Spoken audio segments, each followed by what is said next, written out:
Let me begin with a question for you, Peter Singer. I think that many of those who are concerned, as we can see by the show this evening, many from the disabled community, are concerned with the premise with which you began, that you are perhaps, and I think Dr. Cameron hinted at this in his opening remarks, you're perhaps leading down a moral slope, a brain injury, for example, as opposed to having no brain. I think particularly of my mother in a neurological state where she couldn't communicate, she was lying there with a feeding tube in her, she was immobile, didn't appear to have any consciousness, but may have been in some kind of neurological state where her consciousness was not evident. There are many of those gray areas still medically that can't be defined. So would you address initially the concern that many have that once you begin making the decisions of this sort, in fact you said we must decide, is this a being whose life we want to preserve or not? First of all, who makes that decision?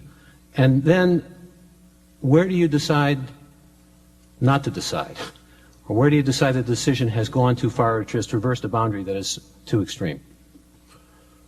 Well, when I said, you sometimes have to decide, I was thinking of cases of infants. And obviously with infants, the infant cannot decide him or herself. So someone has to make that decision.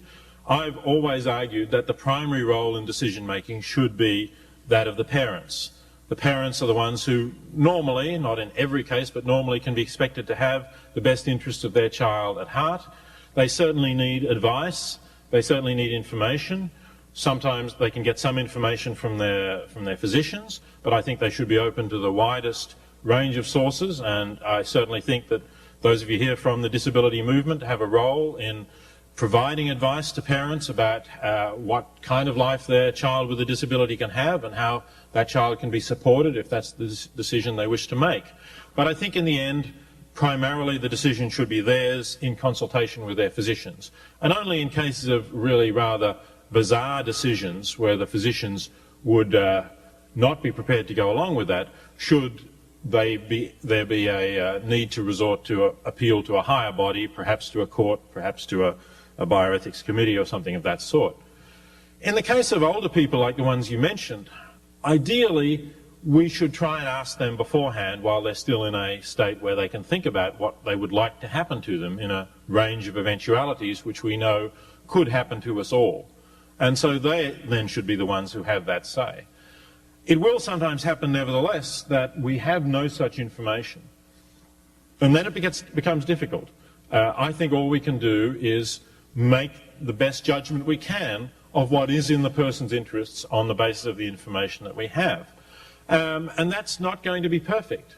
But you can't really, you said something, I think, Michael, about deciding not to decide. You can't actually do that in these cases. And not deciding is a decision, one way or the other. It may be not deciding to provide life support and then the patient will die, or it might be not deciding to withdraw life support and then the patient will live.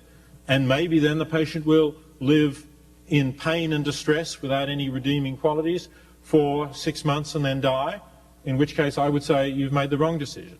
So inevitably it is a decision. It can be a tough one, but I think we just have to do the best we can. And we have to accept the possibility that the wrong decisions can be made and that the technological and biotechnological revolution might even allow for example, infants to be saved from the kind of fate that we might decree upon them, or their parents might decide with physician consultation is the right fate for them? Well, certainly. I think we are always bound by human fallibility and error. And if I'm right in saying that we have